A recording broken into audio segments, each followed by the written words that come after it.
planting yesterday. We started on corn. Sometimes we start on beans, but it's really late. This May 2nd, we usually shoot to be done by now, but it's been so cold, in the 30s, 40s, hardly any 50s. We had like 2 days of 80-degree weather that got a couple people going. There's some people that got quite a bit planted, but it's not going to take us long. We're actually about half done with corn now. Just wanted to show you, and it's been really windy, so it's like 25-mile-an-hour wind yesterday and today, so got the wind going the other way now, but when it's blowing at us you can't hardly see anything. You can see those new row cleaners.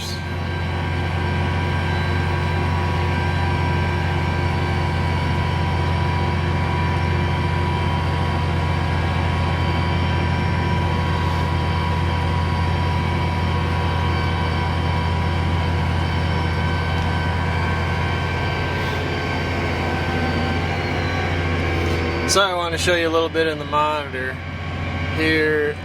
This button, so I've been running 40 pounds of down pressure. If we hit that, we can change it here, and I've got, these are the set points, so we can put like 30 of lift and 20 of lift and say 10 of lift. Just like that, and then it puts those buttons here, and if I want to raise them up, you just hit one of these or change it to whatever it is. And also there's this balance pressure, so that I've got it set at 5 psi, so that puts 5 psi on the other side. So if we're doing down pressure, it'll add 5 psi of lift pressure. So technically I'm running 40 pounds and it's got 5 psi on the back. Technically in the bag there's 45 pounds of pressure in it. That's kind of how that works. I don't have a tank pressure sensor, or else it would give you the tank pressure. Well, we're coming to the end here. We better turn around.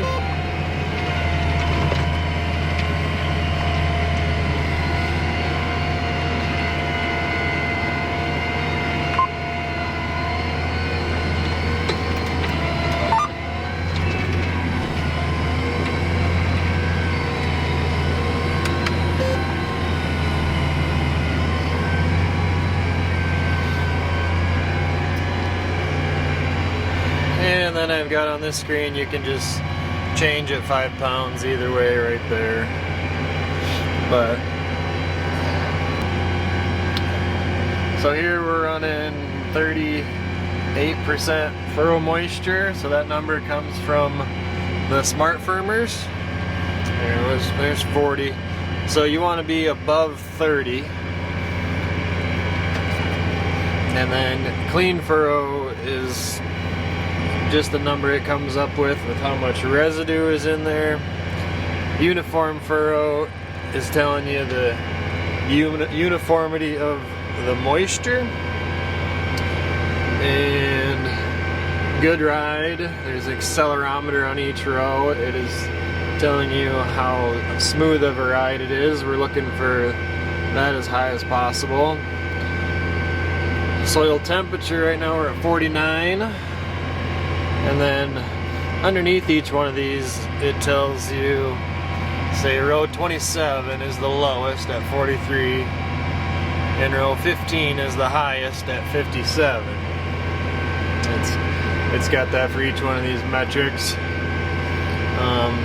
SRI is probably one of the main numbers I watch. Try and keep it around that 12, but you definitely wouldn't want to be like above 20, let's say, on your SRI is a seed release index, so that is just a measure of how evenly all the seeds fall, and it doesn't take into account the skips and multiples, which is shown down here on the bottom.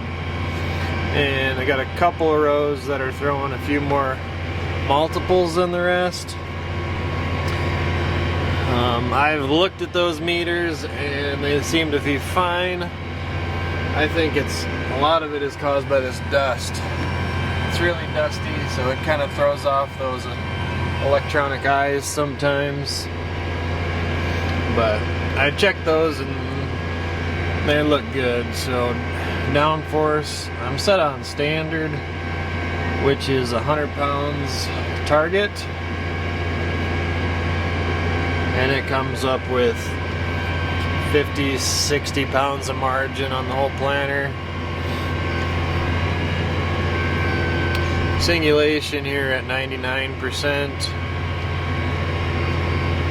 and population we are running variable rate, so you'll see this change quite a bit. Go to a population map here, and there you can see the variable rate. I like to watch this downforce map because it really shows you when there's a problem. If you get a blue streak, generally that'll mean something plugged up and caught in a row or something.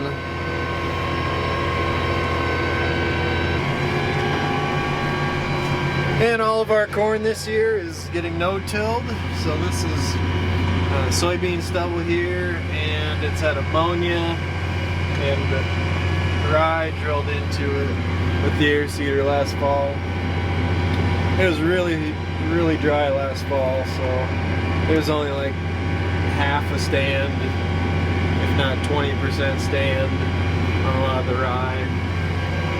I've also got a cover crop trial with about 10 different species of cover crop back there that was all hand seeded, and it looks like that's not growing either. We'll get out and take a look at that. But the next field they're going to has got crimson clover trial that we seeded on the top of snow. I got out and looked at that the other day, and there's some of that coming. So that was about a week ago. We'll get back out and look at that again. And it's very windy. You wouldn't be able to hear me though if I was talking out in the wind today though. But everything's been going fine. We had an O-ring go out right on this hitch. There's two little valves that are supposed to adjust your vac pressure. This one has a vac blower on each side, and you're supposed to use those if you're just running one SCV. You can change the vac pressure side to side, but I actually run my vac pressure, so I got left side here and right side here, and I can just change the flow right there, which would change my vacuum pressure there. So those things are leaking, but we didn't really need them, so we just connected the hose and bypassed that to get it from leaking because we don't use them. But looks like I'm getting close to running out of seed. Dad's gonna be coming with seed. You can kind of see right there, seeds running low.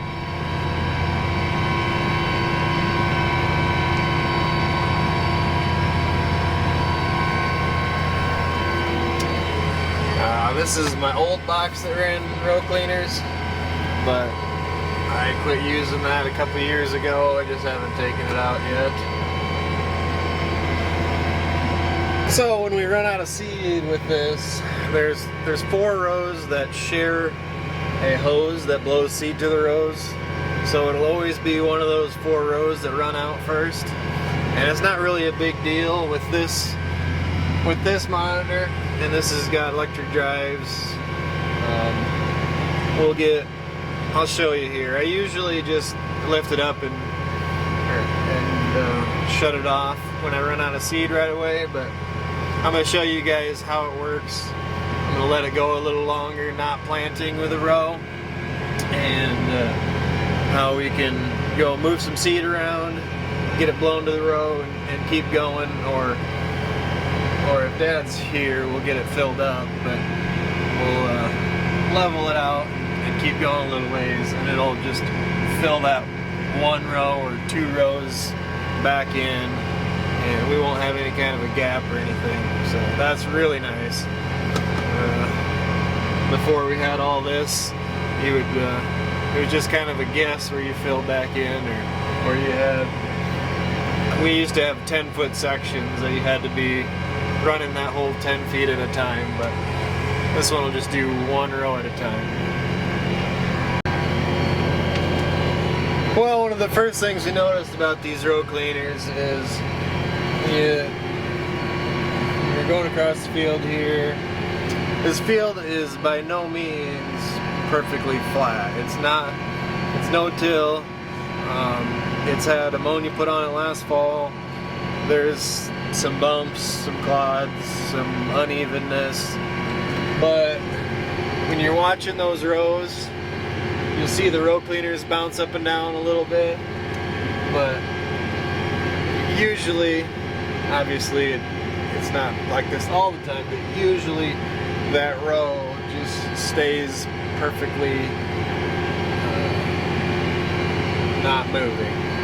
And it shows up in the good ride, you know, at 99%, 99.8, 100%. And we're going 6 miles an hour. Nothing crazy. Sometimes I'll go 7. We'll just kind of watch the good ride, you know, singulation, skips, multiples. Take all that into account. Mainly watch the SRI. But it seems like those rows just got a nice clean path for them, and really liking the way these things are working.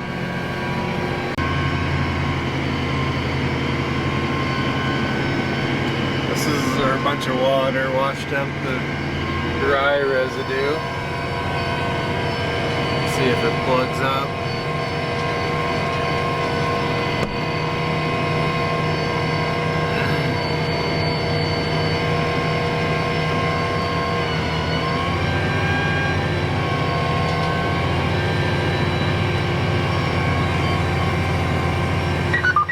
And there's, let's see, row number 15, not planting. It shows up right there.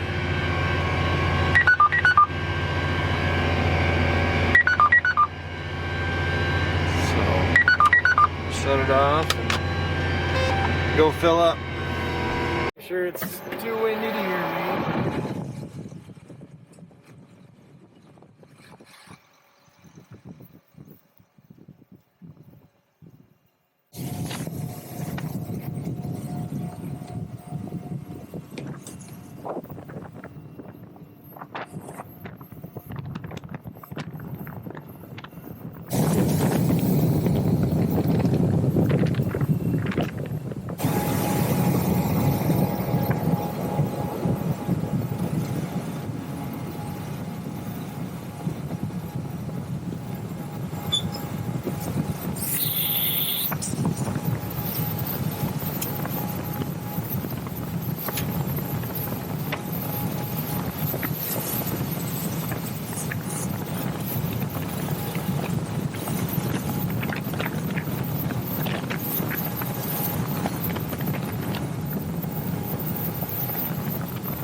out there. Okay, now to get seed to go to that row, you gotta speed the tractor up and click it into down so it runs that blower right there and actually blows it out to the row. And we give it a little bit, and then we come to this monitor, and to load you just click up and it loads. It says that if it didn't load, it would tell you which meter there didn't load. But now we know there's seed in the row, so we'll go back and fill that row in. Keep going. And also, obviously, we added a new variety, which is this one. So we'll add it.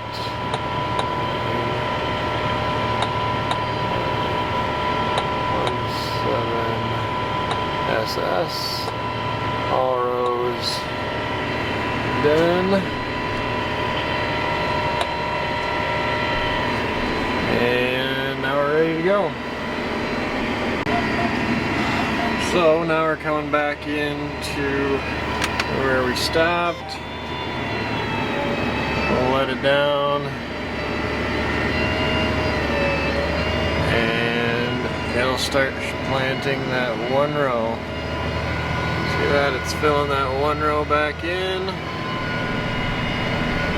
Let's go to population. You can see it's filling the one row in until we come to the end, and it'll turn them all on.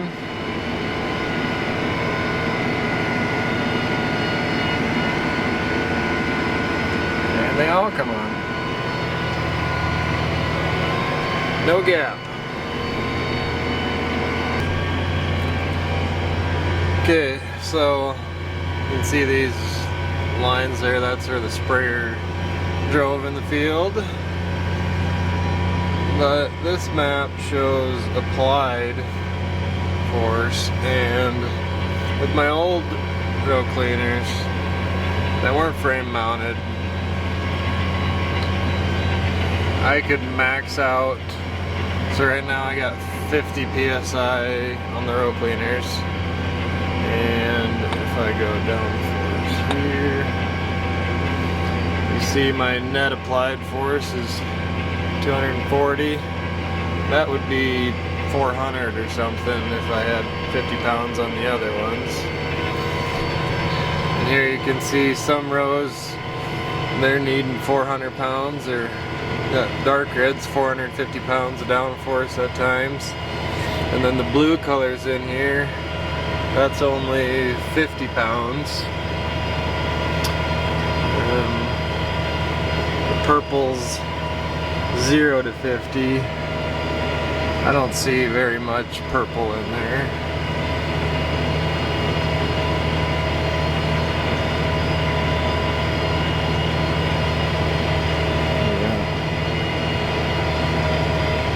That green is 150 to 200. That's mainly what you see, or them hard spots of 400. So that's why the Delta Force is good. It can compensate for all of those little things.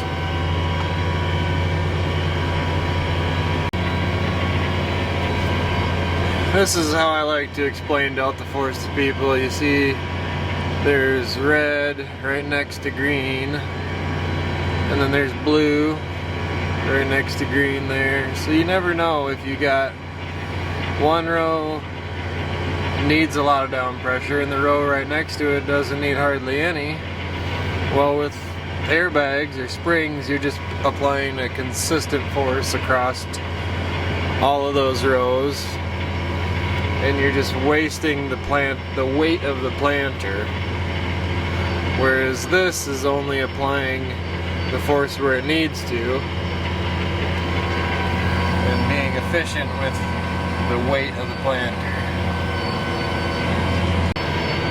So then that was applied force, and this is the actual downforce map. So the other one was how much pressure the cylinder is putting on. And this is how much pressure is being applied to the ground at the gauge wheels.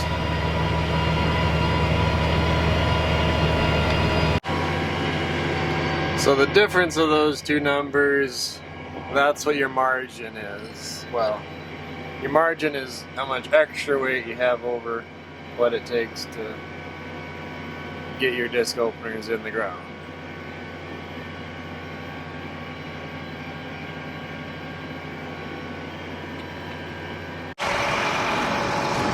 Well, it's really windy out here, but this is where we did the great clover trial, and I really don't see much of anything.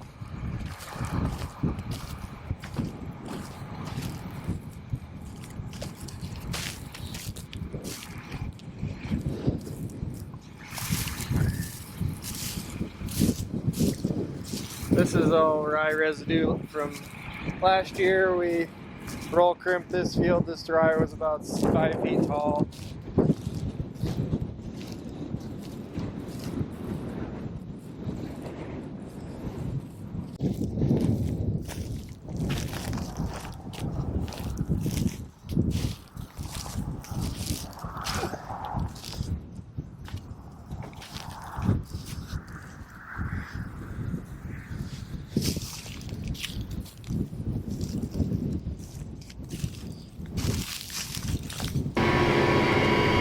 Well, it's way too windy out there to talk, but this is where we did the snow-seeded clover trial, and I didn't see much of anything. Zero, actually. So that's kind of a bummer, but that's why we do trials, and we'll keep you posted on the next one. And well, we discovered an issue with folding in the row cleaners, so I'll just run through how I fold it and what we do. So on this one, it's got a tongue latch. So the first thing we'll do is lift the tongue latch, and maybe you can see it coming up. It's right there behind that air compressor. So the issue is that the row unit that flips up hits the track as it's folding before we raise it up into transport. So it's got this trans lift which raises the back section, but I can't raise it up first or the next row unit to the inside angles too much and it crashes into the track. So we just go to the row cleaner module and I hit 60 pounds of lift. So that will lift all the row cleaners. There, so you can see those lifted up, and then we'll go to fold. See my 2 tip-up rows engage with the fold. Here, we'll throw it in neutral, so we'll roll a little bit. Those rows flip up. So roll, I have to put it in here.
So then we can do the trans lift and the tongue lift at the same time.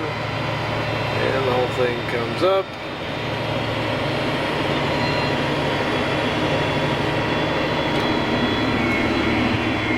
And we're headed down the road.